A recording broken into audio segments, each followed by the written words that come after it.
Abra sua Bíblia, por favor. Nós vamos passar agora ao Ministério da Palavra, na segunda epístola de Paulo aos Coríntios, no capítulo 9.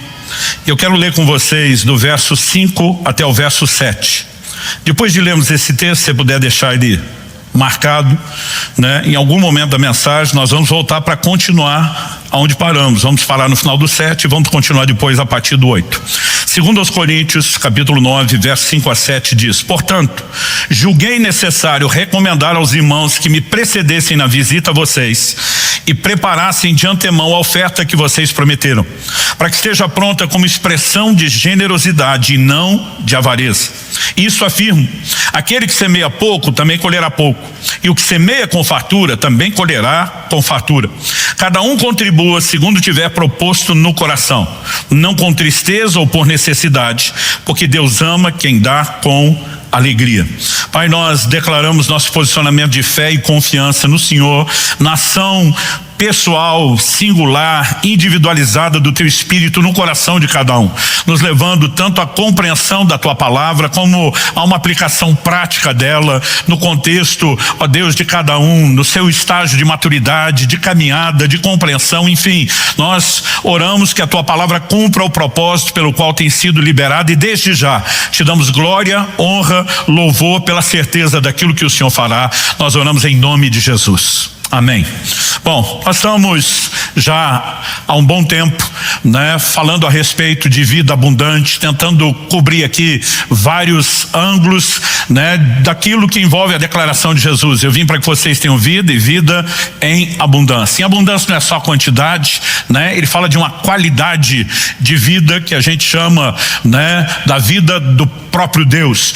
E evidentemente, como o ser humano é um ser composto de 3 partes distintas, espírito, alma e corpo, como diz lá 1 Tessalonicenses 5:23, aquilo que Deus oferece quando falamos de vida abundante toca a integralidade do ser humano. Então temos abundância no aspecto espiritual, emocional, físico. Quando falamos do físico, além de saúde, temos outros desdobramentos. A Bíblia fala, por exemplo, sobre bênçãos materiais. Quando falamos, né, a respeito da questão familiar, por exemplo, isso envolve tanto algo que é da ordem espiritual, nos toca também emocionalmente, mas temos algo prático, tangível no dia a dia. E acreditamos que aquilo que Deus tem envolve todas as áreas. Mas eu quero começar a entrar no assunto de abundância financeira. E digo começar a entrar porque eu já venho um tempo preparando isso. Falamos de prosperidade da alma como fundamento antes de termos prosperidade do lado de fora. Trabalhamos vários desses elementos dos nossos valores internos que precisam estar alinhados com as Escrituras, né? Falei alguns domingos atrás aqui sobre honra, aquilo que deve ser, né, o ponto de equilíbrio no relacionamento do cristão com Deus e o dinheiro. E hoje eu não quero apenas falar diretamente sobre a abundância, mas o acesso a isso e qual o propósito disso, né? Então diria que ainda estamos dentro de uma construção para que a gente possa ter uma visão equilibrada do assunto.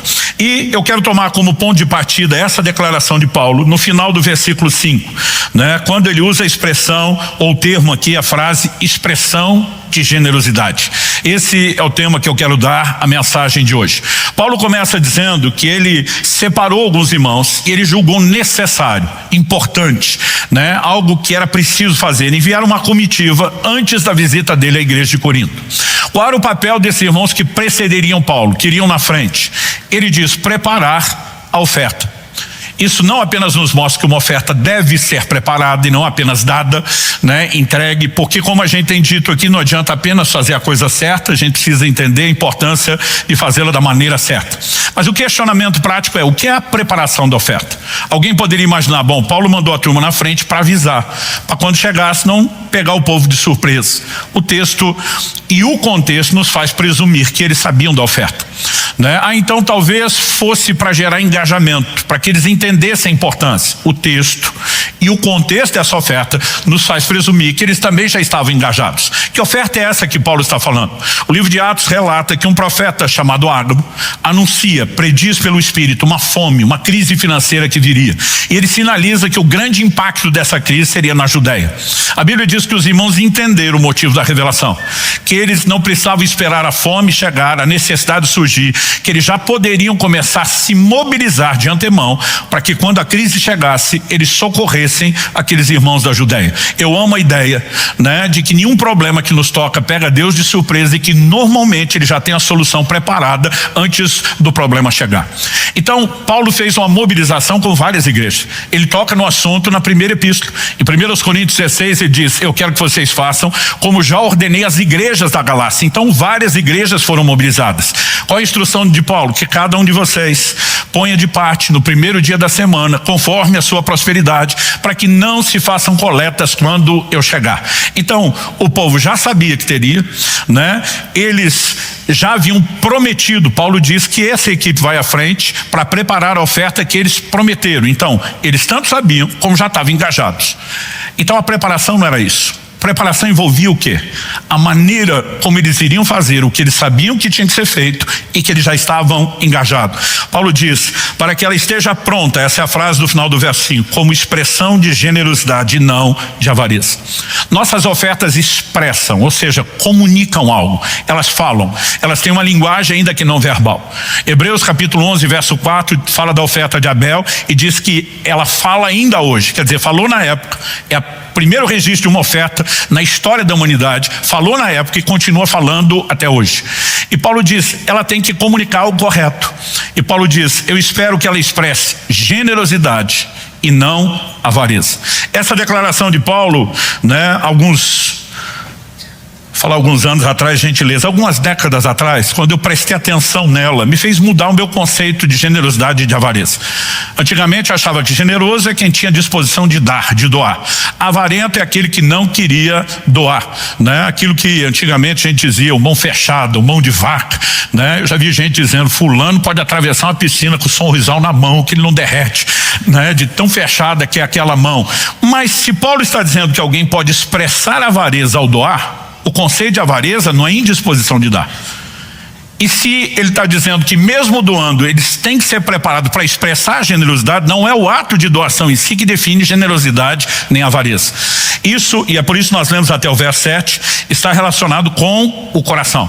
O verso 6 fala sobre semear pouco ou muito, evidentemente, né? Embora a gente não possa comparar a quantidade de cada um, o pouco ou o muito é parte do processo, mas a maior ênfase está no verso 7. Cada um contribua segundo tiver proposto no coração, não com tristeza ou por necessidade, porque Deus ama quem dá com alegria.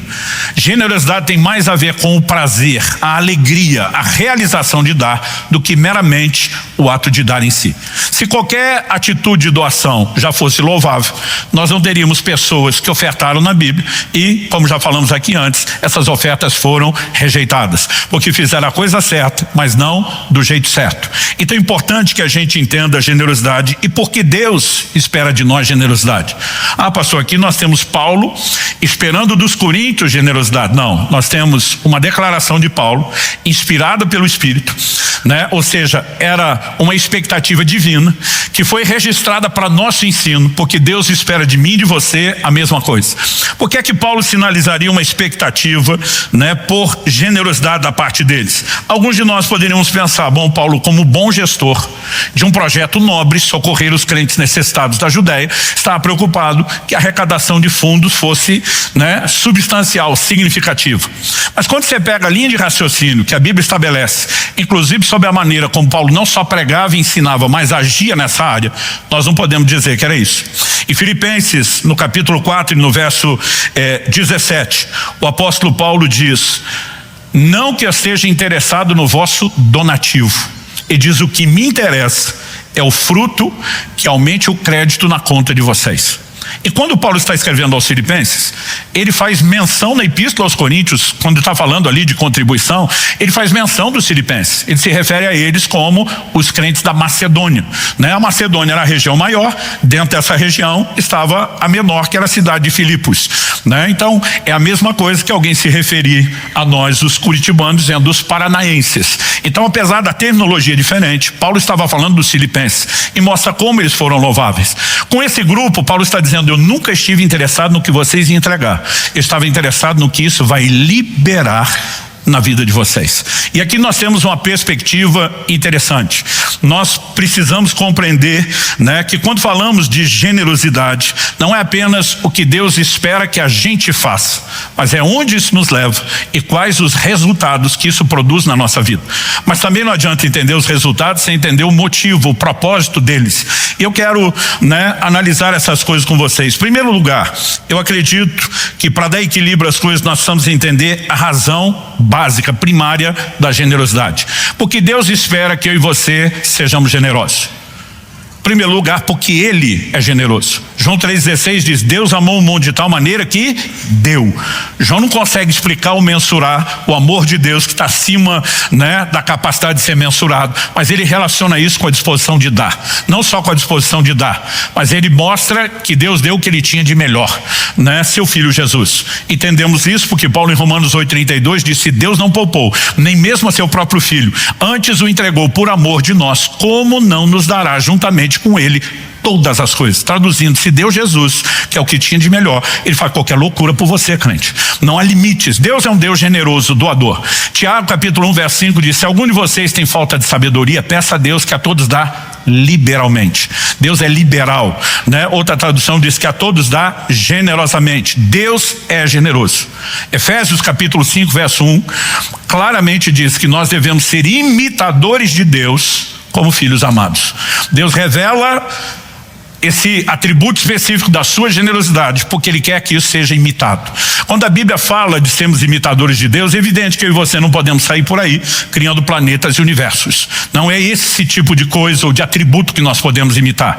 Mas algumas coisas relacionadas ao comportamento, essas sim podem ser reproduzidas. E antes de mais nada, eu e você precisamos entender isso. Porque às vezes eu vejo ênfase em pregações sobre generosidade, que é basicamente aquela ideia de barganha. Você dá para receber mais. Ou seja, se Jesus diz, e Paulo afirma que ele ouviu isso do próprio Senhor Jesus, como o registro não está nos evangelhos, nós presumimos que Jesus falou isso pessoalmente a Paulo numa das suas muitas aparições que a Bíblia descreve. Paulo cita lá no livro de Atos que o Senhor Jesus diz: mais bem-aventurada coisa é dar do que receber. Se eu faço do dar apenas uma justificativa para poder receber mais do que dei, no final das contas eu estou acreditando que receber é melhor do que dar. Agora, nós não podemos anular a consequência do ato de dar. Jesus diz em Lucas 6,38: dar e ser-vos-á dado. Não só ser-vos-á dado, retorno. Ele diz: boa medida, sacudida, recalcada, transbordante, generosamente vos darão. Quando você olha para a declaração bíblica, é lógico que há resultados, mas eu e você precisamos entender, antes de mais nada, o coração. Fazer apenas o ato de dar como um pretexto para poder receber, nós estamos dizendo que receber é melhor do que dar. Então, como que essas coisas se equilibram? Como que nós podemos ter coerência em tudo isso? Eu acho que o ponto de partida é reconhecer que o que Deus espera de mim e de você é que nós sejamos seus imitadores. Em 1 de João, no capítulo 3 e no verso 16, nós temos uma orientação muito prática sobre isso. A Escritura diz: nisso conhecemos o amor que Cristo deu a sua vida por nós. Amor e doação o tempo todo aparecem relacionados na Bíblia. E a Bíblia diz que Deus é amor. Portanto, Deus é doador. Deus amou o mundo de tal maneira que deu. Cristo, né, revela o seu amor pelo fato de ter dado sua vida por nós. Agora, o Deus que é amor também nos chama a andar em amor. E o texto diz assim: portanto, também nós devemos dar a nossa vida pelos nossos irmãos. Evidentemente que esse dar a vida não é ser crucificado como Cristo foi. Existem outras formas de doação e entrega, começando pelo serviço, pela dedicação. Mas olha o que o verso 17 diz, no contexto de dar a vida pelos irmãos. Ora, se alguém possui recursos desse mundo e vê o seu irmão passar necessidade, mas fecha o coração para essa pessoa, como pode permanecer nele o amor de Deus? Quando alguém é avarento a ponto de se preocupar numa perspectiva egoísta só com o que tem, mas não ter o coração tocado a repartir com alguém que está em necessidade, a Bíblia mostra que nele não só falta a generosidade, falta a expressão do amor. Quando a Bíblia diz que nós temos que imitar Cristo na disposição de dar, é evidente que Deus espera isso de nós. E eu creio que essa expectativa é o que justifica a frase: Deus ama ao que dá com alegria. Nós sabemos que, biblicamente falando, Deus ama a todos sem fazer acepção de pessoas. Deus amou o mundo de tal maneira que deu seu Filho. Deus deseja que todos se salvem. Ele não faz acepção de pessoas. Eu e você não precisamos ter um comportamento específico para ser amado, né? Romanos 5,10 diz que Deus nos amou quando ainda éramos seus inimigos.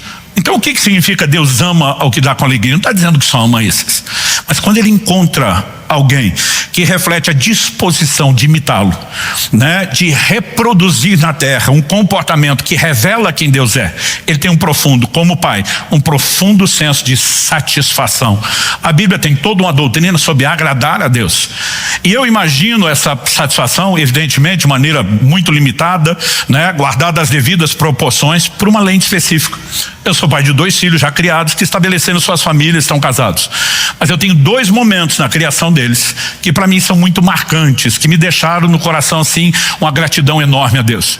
Um dia o Israel, em torno ali dos seus 12 anos de idade, ele me disse: pai, quando eu crescer eu quero ser que nem você. Eu falei: é mesmo, filho? Ele falou: quero pregar como o senhor prega, quero mover nos dons do Espírito como o senhor move, mas ele falou: acima de tudo, quero ter um caráter como o seu. Eu olhei para ele, não desacreditando dele, mas tentando entender o que ele falava. Eu dizia: o que é que você entende de caráter? Ele me respondeu, não apenas com palavras, com sinal. Ele pegou os 2 dedinhos no olho e fez assim: eu estou de olho em você. Ele citou episódios dos últimos 2 anos que eu não tinha noção nem que ele tinha reparado, muito menos que ele tinha entendido. Ele falou: em todos esses casos, o senhor podia ter pego o caminho mais fácil, a maioria das pessoas faria isso. O senhor escolheu o mais difícil em nome da integridade. Ele falou: isso me inspira. Aquilo me gerou gratidão.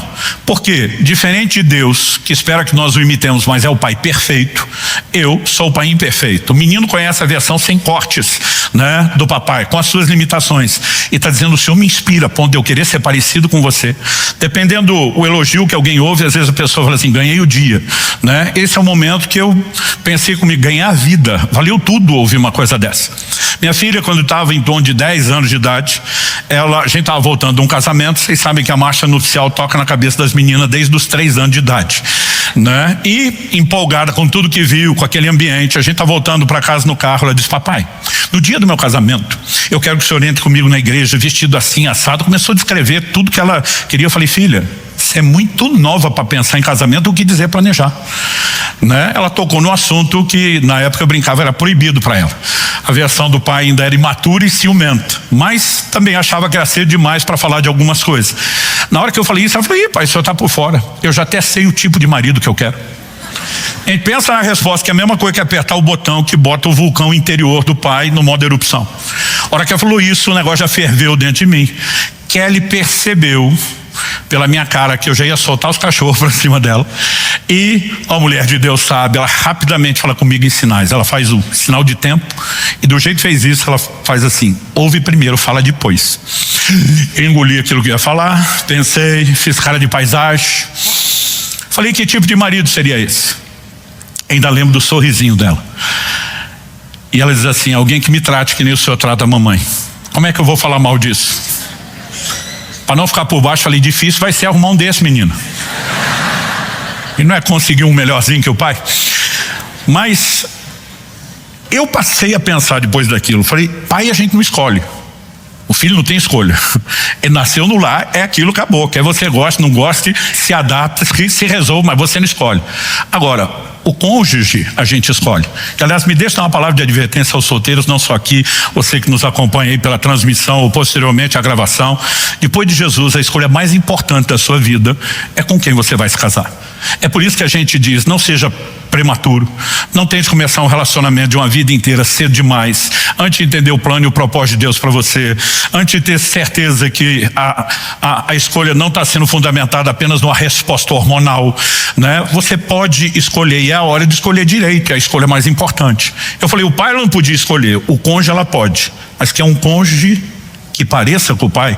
Esse é o momento que você pensa, ainda como pai perfeito, eu devo estar mais acertando do que errando. São 2 momentos de profunda gratidão. Eu fico tentando imaginar a perspectiva de Deus, que é o pai perfeito, né? Diferente de nós, somos imperfeitos, dizendo: eu amo aquele que dá com alegria. Eu amo quando encontro alguém que se inspira no meu comportamento, que decide refleti-lo, que se posiciona para me revelar na terra. Gente, a razão primária da generosidade é porque nós temos que ser parecidos com Deus e agradá-lo. Quem está entendendo, diga amém. Segundo lugar, evidentemente que além de cumprir a razão primária, a generosidade produz resultados, ela tem efeitos, consequências na minha e na sua vida. E eu e você precisamos também entender não só quais são as consequências, mas depois o porquê que Deus determinou que essas consequências aconteçam. Mas antes de chegar no porquê, vamos falar primeiro das consequências. Qual o resultado de se andar em generosidade? De fazer essa escolha contínua, recorrente, como estilo de vida. Eu gosto sempre de ler a Bíblia procurando padrões que se repetem. Aquilo que define um princípio é que você vai percebendo a recorrência, a aplicação dele nas formas mais variadas ao longo das Escrituras. E é o que eu percebi que é um padrão, está lá na Bíblia toda, né, espalhado por textos que fazem declarações explícitas, outros que mostram, né, a aplicação daquele princípio sem explicá-lo acontecendo. Uma das coisas que eu percebi é que a revelação que eu e você teremos de Deus, ela está diretamente ligada à atitude que nós temos diante de Deus. Então deixa eu tentar explicar isso para mostrar a ligação que isso tem com o resultado da generosidade.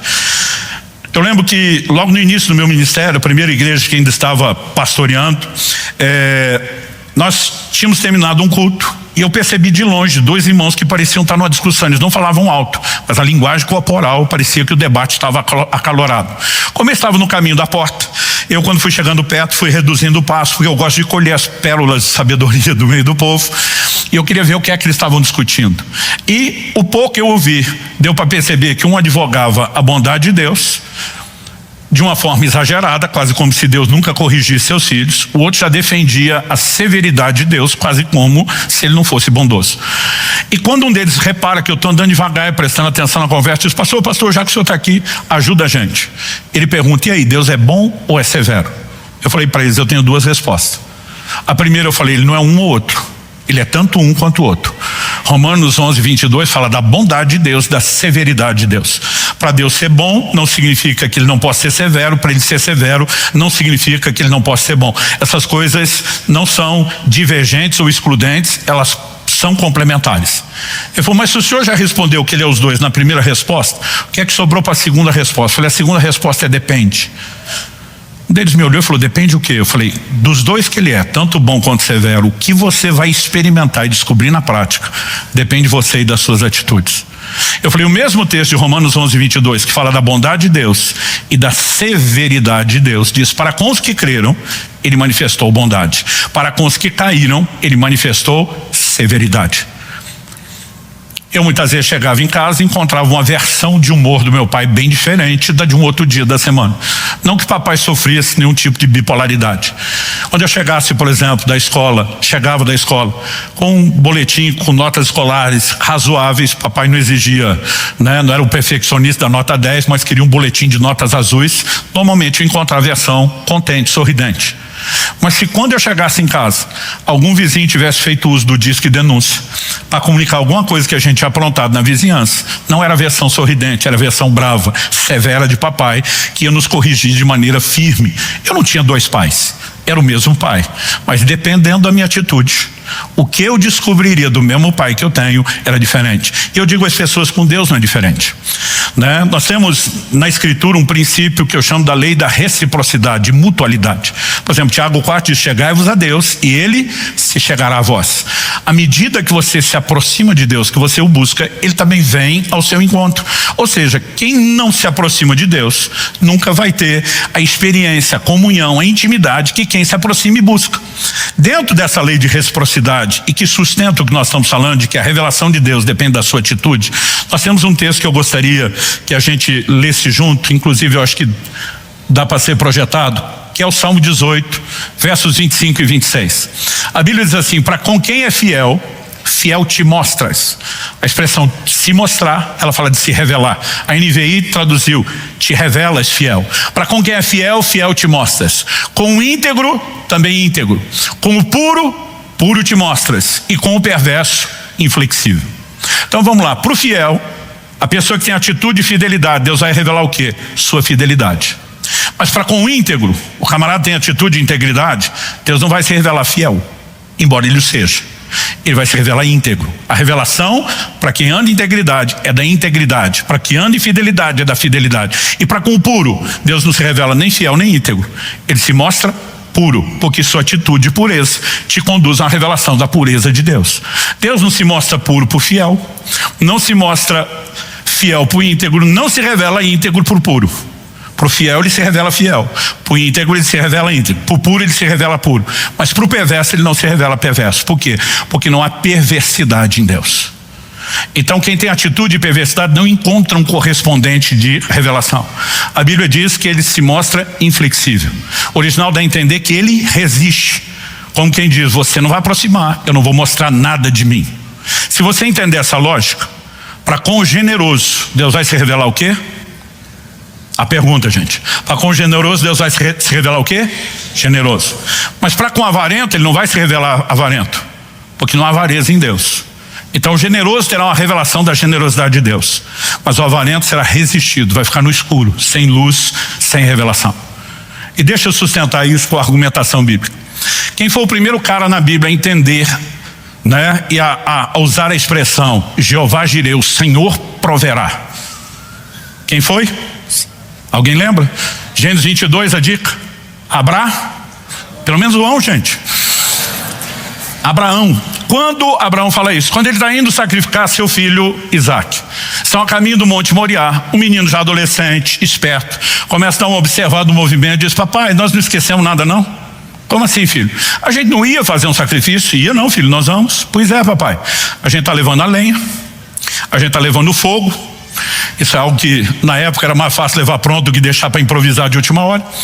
Ele diz: o senhor está levando o cutelo para matar o animal do sacrifício. Cadê o animal? A pergunta do menino, gente, é muito lógica. Imagina alguém chegando no posto de combustível e falando para o frentista: enche o tanque, mas chegou a pé. O frentista vai olhar com a cara: não estou entendendo, tipo, você não esqueceu de trazer o principal, que era o tanque para encher? Quem vai encher o tanque chega a pé. Quem vai fazer um sacrifício não leva o animal do sacrifício. Qual foi a resposta de Abraão para o menino? Deus proverá para si o cordeiro, meu filho. A vida inteira, lendo esse texto, eu achava que Abraão enrolou o menino. Até porque eu gosto de ler a Bíblia e colocando dentro da história. Se eu sou Isaac e o velhinho fala: o sacrifício é você, eu vou te matar, eu ia dizer: então me pega na corrida.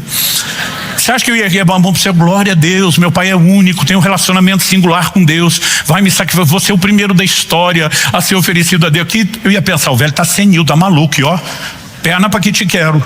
Ia correr. Então eu pensava que Abraão enrolou o menino. Para tipo, a hora que chegar lá eu resolvo, e ele não tem que saber e nem correr antes. Só que Jesus tem uma outra versão do fato. Em João no capítulo 8, Jesus diz assim: Abraão viu o meu dia e se alegrou. A turma vai olhar para ele e diz: você não tem 50 anos, vai dizer que você é Abraão se encontrar? Jesus não estava falando do encontro. Jesus diz: Abraão viu o meu dia. Quando ele diz: Deus proverá para si o cordeiro, meu filho, ele estava dizendo: você foi sentenciado à morte por Deus, mas na hora em que de fato precisar morrer, Deus tem um substituto que vai assumir o seu lugar. E você conhece a história: o cordeiro aparece na hora do sacrifício, e depois de Deus dizer, né, para que Abraão não fizesse aquilo. Mas Abraão não estava só respondendo seu filho. Profeticamente ele dizia: cada um de nós, por conta dos nossos pecados, estávamos sentenciados à morte e à condenação. Mas como disse o apóstolo Pedro, há um cordeiro conhecido antes da fundação do mundo. Seria o nosso substituto, né? Aquele que assumiria o nosso lugar. Jesus está dizendo: Abraão viu o meu dia. A pergunta é: como é que Abraão entendeu que Deus daria um dia o seu filho para a nossa salvação? Gente, nesse momento da escritura você não tem praticamente profecias messiânicas que anunciavam a vinda do Redentor. Você tem uma que é difícil de entender. Lá em Gênesis 3, depois da queda, Deus diz: da semente da mulher virá aquele que esmagará a cabeça da serpente, dizendo que Deus levantaria um homem para vencer Satanás e o pecado que ele tinha introduzido na humanidade. Mas não há clareza. Mesmo depois de todos os profetas falarem tantas coisas mais específicas, Paulo no Novo Testamento está se referindo a Cristo como um mistério que Deus manteve oculto, escondido. As pessoas não conseguiam entender até que Cristo viesse e executasse aquelas coisas. Como é que Abraão entendeu numa época que ninguém falava nada? No momento em que ele se dispõe a entregar o seu filho, uma janela de revelação, de reciprocidade se abre, e ele entende que um dia Deus entregaria o seu próprio filho. Porque nossas atitudes determinam a revelação de Deus que nós temos. Quando ele decide entregar a Deus o que ele tem de melhor, ele tem uma compreensão de que um dia Deus também entregaria o que ele tem de melhor. Quando eu e você escolhemos andar em generosidade, isso vai nos levar a uma revelação da generosidade de Deus. É essa revelação que vai produzir um nível diferenciado de fé, que por sua vez fará com que eu e você acessemos de forma sobrenatural os milagres de provisão que esse Deus generoso tem para mim e para você. Agora, quando alguém escolhe andar em avareza, o resultado é o oposto. Ele não só não tem a revelação da generosidade de Deus, como ele vai ficar no escuro. E eu quero te mostrar um outro texto que, no meu entendimento, expressa bem isso. Se você puder me acompanhar, eu vou ler o Evangelho de Marcos no capítulo 8. O verso 1 diz assim: naqueles dias, quando outra vez se reuniu grande multidão. Esse outra vez é uma informação importante. Quando outra vez se reuniu grande multidão, e não tendo o que comer, Jesus chamou os discípulos e lhes disse: tenho compaixão dessa gente, porque já faz 3 dias que eles estão comigo e não têm o que comer. Se eu os mandar para casa em jejum, desfalecerão pelo caminho, e alguns deles vieram de longe. A frase outra vez é porque esse registro aqui em Marcos 8 é o segundo milagre de multiplicação que Jesus opera. O primeiro está em Marcos capítulo 6. E essa informação de que é a segunda e não a primeira é importante, porque quando Jesus menciona isso, um dia desse alguém falou: o senhor prega bastante, hein, pastor? Eu falei: olha, Paulo na Bíblia chegou a pregar 12 horas seguidas, estou perdendo para ele. Mas Jesus passou pelo menos 3 dias, o povo sem comer ouvindo ele. Eu falei: pensa no sermão maior, mas também pensa no sermão melhor. Agora, quando Jesus fala de não despedi-los em jejum, gente, tinha gente que ia viajar a pé mais de uma semana, fora os dias que já estava sem comer. A Bíblia diz no verso 4 que os discípulos responderam na verdade com uma pergunta, que eu tomei a liberdade de eleger uma das perguntas mais estúpidas que você pode encontrar na Bíblia. Os discípulos lhe responderam: como poderá alguém saciá-los de pão nesse deserto? Almeida atualizada, as versões mais antigas de Almeida diz que eles perguntam: de onde poderá alguém? Gente, eles estão na frente de Jesus. A fonte de provisão divina está encarnada na frente deles. Se Jesus nunca tivesse operado o milagre, a gente daria um desconto. Eles não imaginam o que pode acontecer, mas ele já fez antes. A minha expectativa, me colocando no lugar de Jesus, lendo a história, me imaginando no lugar dele, seria que os discípulos olhassem para ele e falassem: faz de novo a parada do pão, aquele negócio foi doido, foi insano, vamos de novo de milagre de multiplicação. Meus filhos, quando eram pequenos, me acompanhavam nas viagens, dependendo do que Deus fazia, quando tínhamos um movimento de Deus, principalmente, né, no final de uma reunião, se havia a manifestação dos dons do Espírito, eles ficavam empolgados, e eles me perguntavam no dia seguinte: pai, o senhor vai fazer de novo aquilo? Vai curar os doentes? Eu dizia: olha, não depende só de mim. Mas eles olhavam e diziam: faz de novo, faz de novo. Aquela empolgação de qualquer filho, né, que está vendo o pai fazer algo extraordinário, diferente do que eles estão acostumados. Eu imaginava que essa fosse a expectativa, mas eles olham para Jesus e perguntam: de onde poderá alguém, parênteses, incluindo você, Jesus, fecha parênteses, saciá-los de pão? Como alguém que já viu o que ele fez pode ter tamanha cegueira? Eu creio que o próprio texto explica. Então Jesus perguntou: quantos pães vocês têm? Eles responderam: 7. Você juntar o relato de Marcos 6, o que os outros evangelhos falam, e a lógica, evidente que eles não têm a resposta. Não de bate-pronto, são 4.000 pessoas. Eles têm que fazer um levantamento, uma investigação. Imagino eles se dividindo, os 12 apóstolos, entre a multidão, depois voltando para fazer o relatório. Imagino na hora da averiguação, o relator lá, pronto para anotar: e aí, Pedro, na sua área aí que você pesquisou, nenhum pão. E aí, João, aqui também não. E aí, Tiago, aqui deu 1. E aí, André, nenhum. E aí, Felipe, aqui deu 2. E aí no final eles chegam a uma conclusão: que existem 8 pães. Ah, pastor, mas responderam 7. Responderam e entregaram 7. Mas eu quero te mostrar no texto que tinha mais um. Um pão que ficou escondido. E eu que me criei no interior de São Paulo, a gente chama isso do pão mocosado, no mocó, o esconderijo. Versículo 6. Então mandou o povo assentar-se no chão, pegando os 7 pães, que é o que foi entregue, partiu-os, após ter dado graças aos Deus discípulos, para que esses distribuíssem entre o povo. Verso 8. Comeram e se fartaram, dos pedaços restantes recolheram 7 cestos. Preste atenção nesse número: 7 cestos. Então Jesus os despediu. Verso 10 diz: logo a seguir, quando tudo termina, tendo entrado no barco juntamente com seus discípulos, partiu para a região da Dalmanuta. Agora o verso 14. Eles estão no barco. Ora, os discípulos se esqueceram de levar pão, e no barco não tinham consigo senão um só. Se eles esqueceram de levar pão, e esse pão está no barco, esse pão estava lá antes da viagem. Esse povo, quando saía de viagem, não tinha restaurante pelo caminho, loja de conveniência, imposto. A maioria tinha que levar a sua própria provisão. Era assim que eles viajavam. Você vai ver aquela turma que fala com Josué, tentando alegar que veio de longe. Esses pães eram novos quando saímos de lá, estão secos e embolorados. A turma levava aquilo que tinha. Gente, não tem chance desses 12 apóstolos fazer o levantamento e ninguém deles saber que eles têm um pão no barco. Eles estão comendo todo dia da provisão que está no barco. Aí eu imagino aquela reunião dos relatores, né? E diz, bom, 7 com a multidão, mais o nosso 8. Imagina alguém dizendo, escreve 7. Não, mas tem o nosso, deixa o nosso quieto. Mas são 8, gente. Da outra vez só tinha 5 pães, 5.000 homens. Agora são 4.000. Ele resolveu o problema comendo. Agora já tem mais pão proporcionalmente do que antes para menos gente. Deixa o nosso quieto. E eles não entregaram o pão deles. Agora, o Evangelho de Marcos não está registrando para mim e para você que esse pão estava ali à toa, gente, não é acidente. Isso é intencional na comunicação divina. Aí o texto diz assim no verso 15, Jesus os preveniu dizendo, fiquem atentos e tomem cuidado com o fermento dos fariseus e com o fermento de Herodes. O Evangelho de Mateus explica que ele falava da doutrina dos fariseus, mas quando eles ouvem fermento, eles pensam de forma literal, ele está falando de pão. Aí o que começa a discussão entre os discípulos? 16 diz, eles começaram a discutir entre si dizendo, ele diz isso porque não temos pão. Estamos levando bronca porque esquecemos de trazer provisão para a viagem. Imagine de novo a frustração de Jesus. Eu no lugar dele teria dito para eles, bando de cabeção. Quem alimentou 5.000 homens, fora mulheres e crianças com 5 pães, 4.000 homens a segunda vez, fora mulheres e crianças com 7 pães, ia reclamar que um pão não dá para nós os 13? De novo, eles estão diante da fonte encarnada de provisão divina e não conseguem entender quem está diante deles. Por que tamanha cegueira? É só a gente olhar o verso 17. Jesus percebeu isso e perguntou. Agora vem uma série de perguntas, né, encavaladas em sequência. Eu quero que você avalie elas e tente deduzir se você acha que Jesus está contente ou se é o oposto.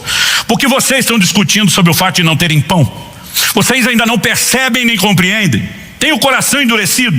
Tendo olhos não veem, tendo ouvidos não ouvem. É evidente que Jesus está feliz. Está dizendo, bando de tapado que não enxerga um palmo à frente do nariz de vocês. Tem olhos e não vem, não compreende, não entende. Do que Jesus está falando? Vamos continuar o assunto. O verso 18 termina com a pergunta, não se lembram? E o que ele vai perguntar, se ele se lembra, está no verso 19. Não se lembram de quando partiu 5 pães para os 5.000. Está falando do primeiro milagre da multiplicação. Quantos cestos cheios de pedaços vocês recolheram? Eles respondem, 12. Marcos 6 registra 12 cestos cheios. Por que 12 cestos? Eram 12 apóstolos. Os apóstolos que distribuíram, significa que todos voltaram com cestos cheios. Jesus diz, lembro da primeira? Lembro. Então, gente, não era amnésia. Jesus fez um milagre, mas a gente não lembra. Eles lembravam, mas não conseguiam compreender diante de quem estava. Depois deles responder que na primeira sobrou 12, Jesus faz a próxima pergunta. E de quando partiu 7 pães, agora há pouco, para os 4.000, quantos cestos cheios de pedaços vocês recolheram? Quantos cestos na primeira? 12. Quanto na segunda? Eles respondem, 7. Mas continuam sendo 12 apóstolos. O que torna evidente que 5 deles não voltaram com cestos cheios. O que me faz suspeitar que 5 deles estão metidos na conspiração do pão escondido. E eu tenho uma implicância que Judas e Tomé são parte dos 5 por motivos óbvios. Um pela ganância, o outro pela incredulidade. Deixa eu te dizer algo. Se você não entrega o seu pão, isso não vai impedir Jesus de alimentar a multidão. Mas com certeza você não vai ter cesto cheio depois. Porque a única forma de ter revelação do Deus provedor é quando você entra nesse lugar e na disposição de dar. Quem está entendendo?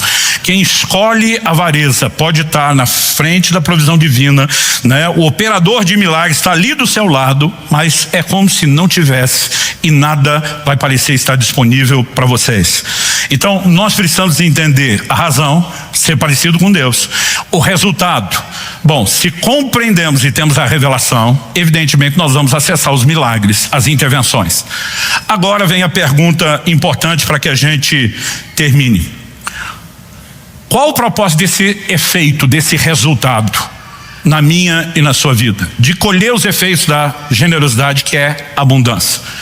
Eu citei antes Lucas 6,38, dá e ser-vos-á dado. Mas Deus não diz só, cedeu, recebe de volta. Ele diz, boa medida, sacudida, recalcada, transbordante, generosamente vos darão. Um dia alguém me perguntou, pastor, o que é sacudido? Imagina uma pessoa que foi comprar pão, né?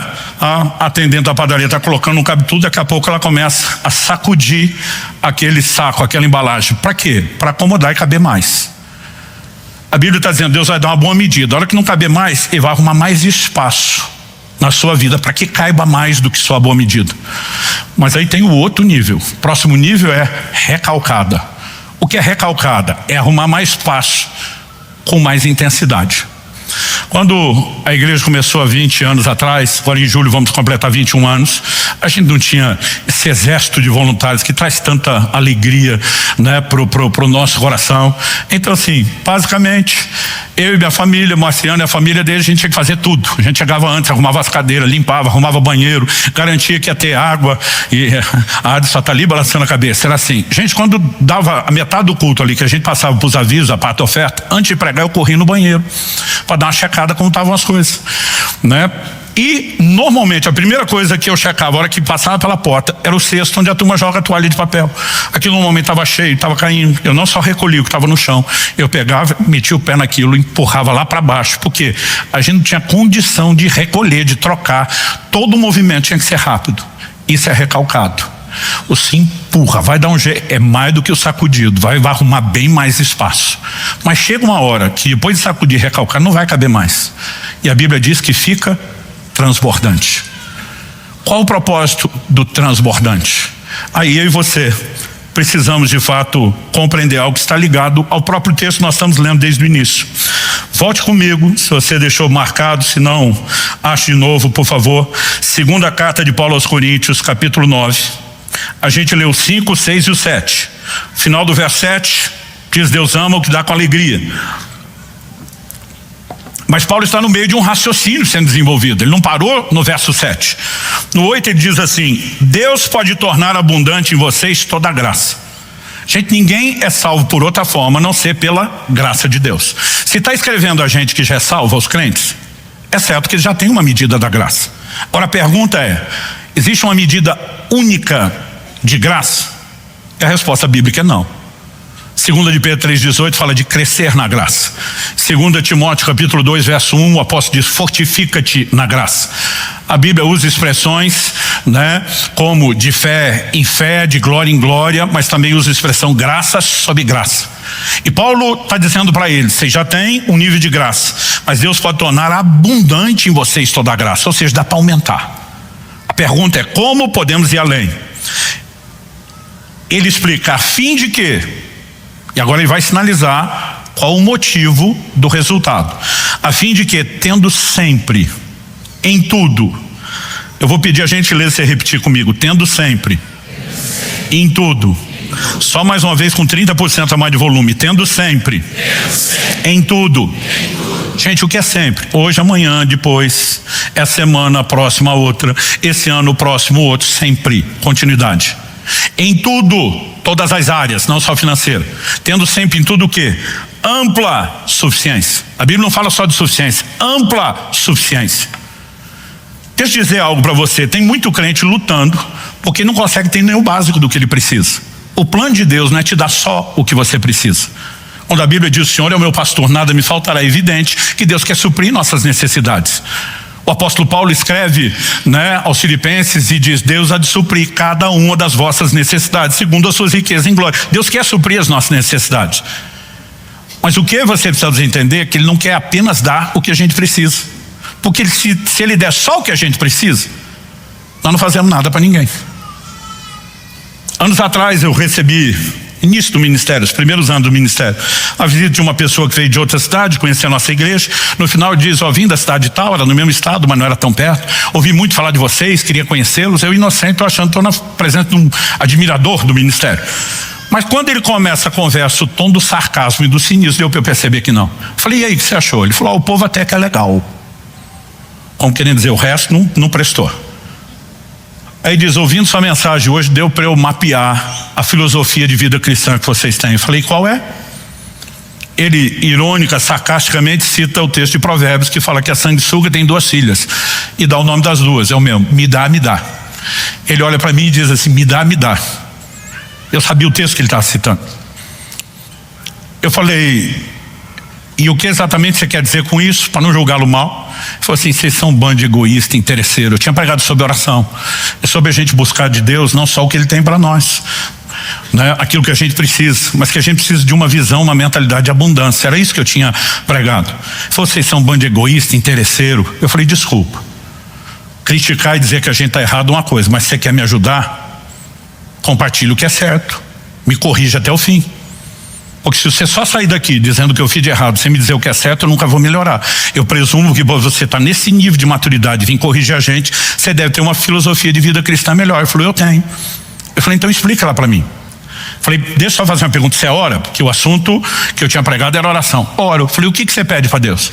Eu peço para Ele me dar só o que eu preciso, estritamente o que eu preciso e nada mais. Eu falei: é sério que você ora isso? Eu falei: eu oro isso. Eu falei: então tua boca te condena, o egoísta aqui é você.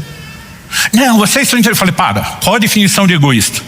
Egoísta não tem a ver com o tanto que você pede. Egoísta tem a ver quando você só pensa em você. Se você está pedindo a Deus te dê só o que você precisa, é evidente, você não tem plano de repartir com ninguém. Isso faz de você o egoísta. Agora, você deveria ter prestado atenção no argumento que eu dei do porquê da abundância. Aí eu digo para ele: minha Bíblia diz. Quando alguém te fala minha Bíblia, está sendo sarcástico, e está na de todo mundo, mas é um jeito de você dizer: parece que a sua não está escrito. Eu falei: minha Bíblia diz em Efésios 4:28 que aquele que antes da conversão roubava, não roube mais, trabalhe, faça com as mãos o que é justo, para que tenha o suficiente, não só para si, para socorrer ao necessitado. Se eu tiver só o que eu preciso, eu nunca vou poder fazer nada por ninguém. Por que Deus quer dar ampla suficiência? O texto termina, vamos terminar o verso 8 aqui, 2 Coríntios 9. A fim de que, tendo sempre em tudo ampla suficiência, vocês sejam abundantes em toda boa obra. Qual a definição de boa obra? Verso seguinte, o 9. Como está escrito: distribuiu, deu aos pobres, sua justiça permanece para sempre. Gente, há um motivo para a prosperidade, para a abundância material. Eu vejo crentes tentando fingir que a Bíblia não tem promessa de provisão. Gente, está cheio. Mas eu vejo os crentes que acreditam nas promessas de provisão fingir que a Bíblia não fala sobre contentamento. E ela fala muito. Um dia o irmão falou para mim: pastor, eu fico meio confuso. Eu gosto daqueles textos que prometem abundância. Isaías 1:19, se quiserdes e me ouvides, comereis o melhor dessa terra. Deuteronômio capítulo 10, verso 8, vocês comerão, se fartarão, louvarão o nome do Senhor seu Deus. Eu falei: eu amo esses textos, mas não gosto muito dos do contentamento, que parece que estão contradizendo esse. Eu falei: meu amigo, a Bíblia não se contradiz. Ele falou: pastor, ou é abundância ou contentamento. Eu falei: não, é que você não faz uma distinção do que chega na sua mão. Olha o que o texto diz. Verso seguinte, o 10. E Deus, que dá semente ao que semeia e pão para alimento. Só para efeito didático, repita comigo: semente ao que semeia e pão para alimento. Vamos pensar no agricultor da época, que hoje a maioria de nós não planta e colhe literal. Todos eles tinham que fazer isso para subsistência.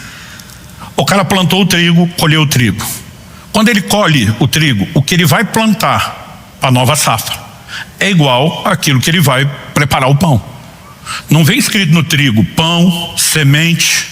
Quando você pega é tudo igual, mas ele tem que fazer uma conta estratégica. Se eu comer tudo e não plantar, eu paro a continuidade da provisão. Então eu não posso comer tudo. Uma parte é pão, uma parte é semente. A Bíblia diz que Deus dá tanto pão quanto semente. O problema é que muitas pessoas olham para as promessas de provisão como se Deus só desse pão. E aí eles começam a agir como se fosse o que eu chamo do efeito represa. Tudo que chega para em mim, eu vou acumulando, amontoando, é tudo meu e de mais ninguém. Isso não tem nada a ver com prosperidade bíblica. Prosperidade bíblica faz mais de mim e de você algo parecido com leito num rio do que numa represa. Água entra, água sai, nunca para de entrar, nunca para de sair. Quem está entendendo a diferença? O texto não só diz Deus dá semente ao que semeia e pão para alimento. Ele diz, o Deus que faz isso, que dá semente ao que semeia e pão para alimento, também suprirá. Perceba o verbo suprir. Aumentará as sementes, verbo aumentar. Multiplicará os frutos da justiça de vocês. O que é que Deus vai aumentar e multiplicar, gente? Não é o pão, é a semente. Onde que a mensagem de contentamento entra na Bíblia? Naquilo que é pão. Tendo o que comer, o que vestir, estejamos com isso contentes. Quando a gente fala da nossa cota, contentamento, a gente precisa saber a hora de parar. Agora, quando a Bíblia fala de semente, multiplicação. Porque você não precisa ser um egoísta, você não precisa ser um avarento, um ganancioso, segura tudo, mas para abençoar pessoas, você precisa de recurso e condição. E tem que ser mais do que você precisa. para entender essa lógica?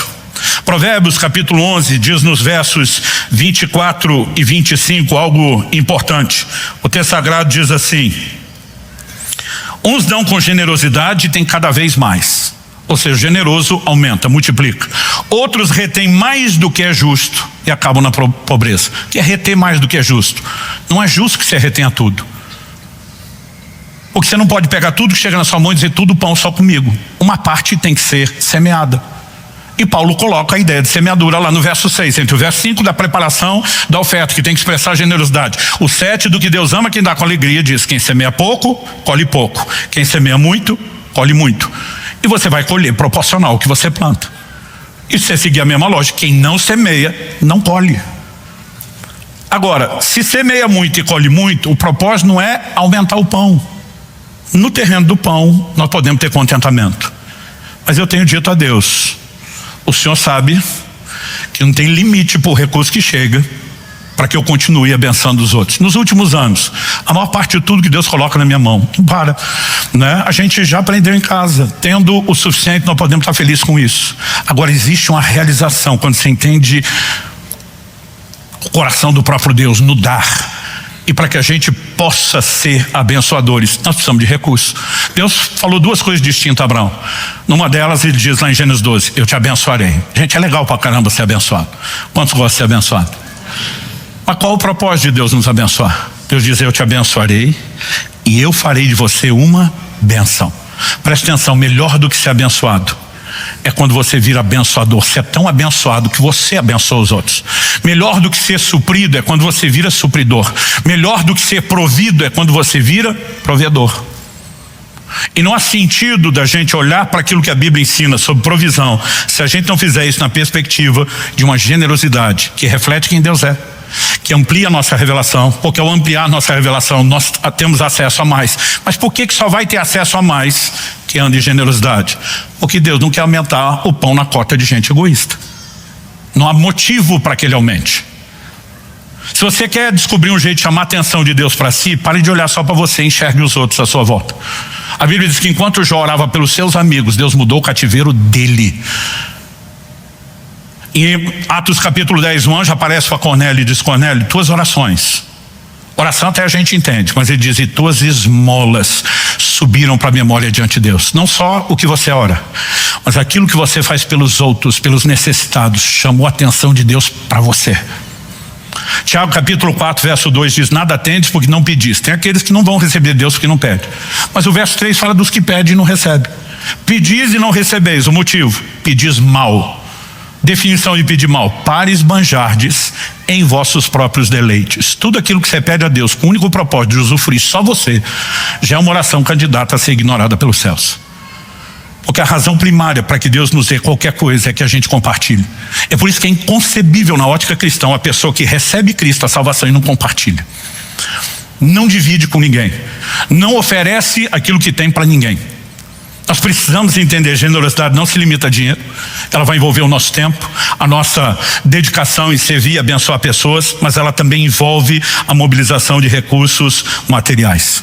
E nós precisamos crescer nesse entendimento e nessa revelação. No início da igreja, a gente já começou com uma prática que ao longo dos anos ficou difícil manter uma logística funcional. Eu não sei quantos aqui são da época do culto do dar. Levanta a mão para eu ver, temos alguns. Os primeiros anos da igreja nós instituímos, ensinando essas coisas, um culto que a gente chamava o culto do dar. Todo mundo tinha que trazer alguma coisa para dar para alguém. A gente dizia: não ter dinheiro não é desculpa. Você pode dar um perfume que está lá pela metade ou menos. Você pode dividir alguma coisa que você tem. De preferência alguma coisa que você goste, que seja importante. Porque a gente dizia: quem semeia cacareco, colhe cacareco. Porque tem uns camaradas que na hora de dar ele quer desfazer do que não presta, né? Então assim, a gente dizia: gente, não ter recurso não é desculpa. Tinha gente que no culto do dar vinha com um bolo de chocolate, de cenoura com cobertura de chocolate. O irmão uma vez me deu um vale. Ele falou, pastor, eu preciso de umas 2 semanas para conseguir ter o recurso. A hora que eu abri, fui ler o vale um almoço no Sujinho, assinado por ele. Falei, Sujinho, velho? Ele falou, pastor, o nome é uma brincadeira, mas a comida é boa pra caramba, o senhor vai gostar, né? Então a intenção, eu dizia, gente, não é culto do receber. Tinha uns irmãos que não faltavam, o culto era mais importante que o de ser, eu vou ganhar alguma coisa de alguém. E quando não ganhava, ficava frustrado. Eu dizia, gente, não é culto do receber, é culto do dar. Para cumprir a finalidade, é só trazer alguma coisa e dar para alguém. Primeiro culto que meu filho participou, isso nós começamos lá no Alcance de Irati, antes de começar de Curitiba. Eu lembro que ele falou, pai, peguei um dos meus brinquedos, dei para uma criança. Que legal, filho. Ele falou, pai, mas ganhei 10. Falei, sério, o que você ganhou? Deixa eu ver. Ele falou, pai, o senhor falou que o culto era do dar, não do receber. Dei os 10 para outras 10 crianças. Eu falei, acho que ele entendeu melhor do que eu. Aonde eu quero chegar com isso? Existe uma cultura onde a generosidade não se limita a contribuições que fazemos aqui. E ela nos leva a representar Deus, a revelá-lo na terra. Ela também nos leva a uma compreensão cada vez maior. Essa compreensão gera resultados. Nós vamos viver intervenções sobrenaturais de multiplicação. Mas isso tem um propósito. E o propósito é que não pare em nós, transborde. Se nós não construirmos a perspectiva correta, a gente volta lá no início das mensagens, que eu não me lembro mais se foi em março ou abril que falei disso, de prosperidade da alma. Prosperidade externa, sem prosperidade interna, o que envolve um coração generoso, ela normalmente acaba sendo ruína. Mas nós podemos e devemos agir de forma correta. Eu quero que você fique em pé para parecer que está acabando. Eu quero lançar um desafio antes de fazer uma oração com vocês. Qual o desafio? Nós não vamos chamar isso de culto da improvisado, porque não vamos fazer nem aqui nem agora. Mas eu gostaria de desafiar você que está aqui, você que nos acompanha pela internet, a não encerrar esse culto sem a decisão de abençoar alguma pessoa com alguma coisa. Ah, pastor, não tem dinheiro sobrando, não precisa. Com certeza você tem alguma coisa que dá para repartir. E apesar da gente ficar dando exemplo, pode ser um sapato, pode ser uma bolsa, eu não quero ficar dando sugestão. É o tipo de coisa que cada um decide. Você pode escolher uma pessoa que você quer abençoar ou que sabe que precisa, ou você pode perceber que Deus está te dirigindo. Quando a gente fala do Deus dirigindo, nem sempre é uma revelação espetacular. Eu digo que de vez em quando tem uns pensamentos intrusivos na vida do crente. Abençoa fulano, aquilo fica dentro dele, não sai. A maioria fala assim, eu acho que é coisa da minha cabeça. Eu falo, só tem um jeito de você saber. Indo lá e checando. E um dia eu estava orando, começou a me vir um incômodo, você tem que abençoar fulano. Precisa abençoar fulano. Liguei para ele, falei, amigo, tá tudo bem? Tá precisando de alguma coisa? Não. Tem alguma conta sem pagar? Não, pastor, tá tudo em dia. Não tá precisando de nada. Eu falei para Deus, ou não era o senhor, ou ele não está sendo honesto.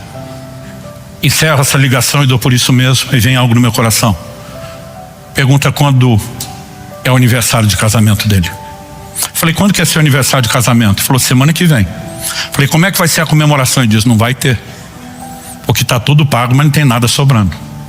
Naquela hora eu entendi. Falei, meu amigo, vá no melhor restaurante, não importa o preço, e eu estou bancando a sua saída. Já vou te adiantar tanto que eu não conheço restaurante mais caro do que isso, mas pode ser limitação minha.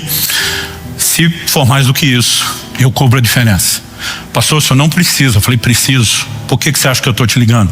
Você não é melhor do que ninguém, você não é mais amado do que os outros, mas Deus me incomodou a te ligar e perguntar. Quando você disse que não precisava de nada, eu ia desistir. Ele me disse, pergunta o aniversário de casamento. Talvez isso não seja tão importante para você, seja mais importante para sua esposa, não sei, mas você vai levá-la para comemorar e você não tem mais a desculpa de não sair. Sabe, às vezes são coisas que para nós nem parece importante, mas nós precisamos ser atentos. Todo dia da minha vida eu tento abençoar alguém, e o tempo todo eu ouço as histórias mais extraordinárias de coisa que Deus fez. Generosidade não se limita ao que fazemos na igreja, no alcance social, que a gente continue fazendo tudo isso, mas dia a dia você vai estar perto de pessoas. E sabe, não precisa ser só alguém que precisa. A Bíblia manda honrar os pais. Às vezes os pais estão numa condição financeira melhor do que os filhos, mas eu digo que honra não é para quem precisa, honra é para quem merece. Meus filhos sempre ficam num dilema quando chega o meu aniversário, fim de ano, dia dos pais, que eles sempre querem dar algo. Eu fico olhando, começo da vida de casado, a gente sabe, né, que às vezes está ali vendendo o almoço para comer a janta, e eu falo para eles, não precisa me preocupar em dar nada. Eles falam, pai, não é assim, não é isso que o Senhor nos ensinou. Mesmo que o senhor não precise, nós precisamos manter uma cultura de honra. E sabe, às vezes pode ser alguém que você escolheu. Você não precisa decidir agora. Eu só quero que você tome uma decisão. Eu vou fazer alguma coisa por alguém, mesmo que você vai pensar o quê e para quem depois. Porque eu creio. É difícil inventar nome para uma coisa que não tem terminologia bíblica. Mas eu creio que Deus quer nos dar um batismo de generosidade. Pastor, o que é isso? Ele quer nos levar a um lugar que nós ainda não acessamos dessa generosidade que Ele transborda. Eu não consigo te explicar o que eu sinto dentro do meu espírito toda vez que eu falo dessas coisas. Eu fico do começo ao fim da mensagem, uma vontade de chorar. Não é uma coisa ruim. Eu diria, pelo contrário, é algo muito bom.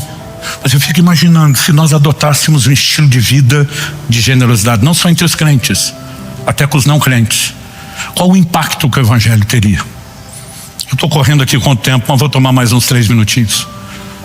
A maior parte dos anos, são 21 anos que eu estou morando aqui em Curitiba. Eu sempre morei pro lado do aeroporto, que eu vou e volto muito nas viagens. Boqueirão, Uberaba. Mas teve uma época que, por causa da igreja aqui na Água Verde, eu tomei a decisão, que eu me arrependi depois de querer morar pro lado de cá. Eu morava aqui no Portão. Ficou perto da igreja, longe do aeroporto, numa época que Curitiba todo estava em obra. Vocês lembram? Aquele período antes da Copa, né? Aquele negócio todo era complicado. Mas nessa época, eu lembro de uma ocasião, eu acordei 2h30 da manhã. O sono desapareceu. Falei, vou orar. Enquanto estava orando, a oração estava ficando boa, gostosa, mas o sono não voltava. Eu falei, Deus, algum motivo para eu estar acordado? O Senhor me disse, eu te acordei. Falei, por quê? Para orar por alguém? O Senhor me disse, pega seu carro, vá para o McDonald's do Portão. Naquela época eu não estava ainda no modelo do cuidado do corpo, mas nunca fui muito empolgado com comer lanche, não estava com fome. Falei para Deus, eu não estou com vontade de comer, só me obedeça. Entrei no carro e fui. O Mac estava fechado, mas o drive-thru estava aberto, então entrei na fila do drive-thru. Os carros estão andando, vai chegar a minha hora de ser atendido, eu estou falando para Deus, não sei o que eu estou fazendo aqui. Quando tem um sendo atendido, eu seria o próximo. Eu estou olhando já a sinalização dos lanches. Eu falo para Deus, honestamente, eu gostaria de saber o que eu estou fazendo aqui. O Senhor me diz, aqui onde você está parado já dá para você enxergar. O Senhor me diz, à direita da placa, olhe no terreno de trás, no fundo. Para quem conhece ali o Mac do Portão, na época tinha uma Blockbuster do lado. Do lado dela tinha um terreno vago. Entre o final dela e o terreno tinha uma lata de lixo. No escuro eu não conseguia ver, mas o Senhor disse, firma os olhos. Eu fiquei apertando a vista, parece que a visão foi acostumando no escuro, e eu percebi que tinha alguém revirando uma lata de lixo. O Senhor me disse, o lanche não é para você, é para ele. Peguei o maior lanche, o maior combo que podia, saí do carro, parei do lado dele. Para que parei tentando quebrar o gelo. Falei, campeão, o que você está fazendo aí? Estou procurando comida, senhor. Falei, não é melhor comer um lanche quentinho ali do Mac do que o que você está procurando aí. Ele ficou bravo. O senhor acha que se eu tivesse dinheiro para comer lá, eu estava procurando? Falei, calma aí, campeão, só estava tentando quebrar o gelo com você. Na verdade, já te trouxe o lanche. Ele disse, o quê? Peguei e falei, se você quiser comer, está aqui. Ele ficou me olhando com espanto. Eu falei, eu sou um cristão e sirvo a Deus. Ele me acordou agora às 2h30 da manhã. Eu fui orar. Ele me disse que o motivo pelo qual me acordou é que eu tinha que vir aqui. Não sabia o que era, nem estava com fome.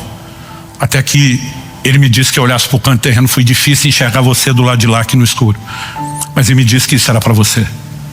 Eu vi que ele já estava emocionado, e nessa hora o Espírito Santo veio sobre mim e eu falei o que eu não sabia que ia falar. Falei, mas você já o conhece, já andou com ele e se afastou. Isso aqui não é só para encher o seu estômago, porque Deus se importa com a sua fome, mas mais do que com a sua fome, Ele se importa com a sua alma. Isso aqui é um lembrete de que, apesar de você ter virado as costas para Ele, Ele não desistiu de você. Ele ainda te ama e Ele está te chamando de volta. Eu só via, mesmo que no escuro, estava perto o suficiente, as lágrimas correndo do rosto dele. Ele falou, entendi a mensagem. Entreguei o lanche, orei rapidamente por ele e saí. Você imagina se dia a dia a gente vai tendo a percepção em Deus para viver de uma forma que abençoe as pessoas. No último censo nós éramos 55 milhões de evangélicos, já pelo menos 1/4 do país. Que diferença a gente não faria se cada um de nós impactasse outras 3 pessoas com atos de generosidade? Tem muita gente que acha que nós pregamos o evangelho interessado na arrecadação e no dinheiro deles.